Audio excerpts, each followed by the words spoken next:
السلام علیکم ورحمۃ اللہ وبرکاتہ۔ بسم اللہ الرحمن الرحیم۔ شروع اللہ کے نام سے جو بڑا مہربان نہایت رحم کرنے والا ہے۔ دوستو، آج کا سوال ہے کہ ضروریات دین میں سے کسی چیز کا انکار کرنے والا شخص کیسا ہے؟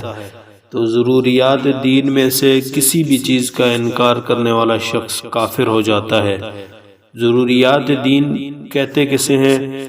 تو ضروریات دین ایسے تمام دینی امور جن کا ثبوت حضرت صلی اللہ علیہ وسلم سے قطعی تواتر کے ساتھ ثابت ہے اور جن کا دین محمدی میں داخل ہونا ہر خاص و عام کو معلوم ہے، ان کو ضروریات دین کہا جاتا ہے۔ ان تمام امور کو بغیر تعویل کے ماننا شرط اسلام ہے۔ ان میں سے کسی ایک کا انکار کرنا یا اس میں تعویل کرنا کفر ہے۔ اللہ تبارک و تعالی ہر ایک کو دین حق پر عمل کرنے کی توفیق عطا فرمائے۔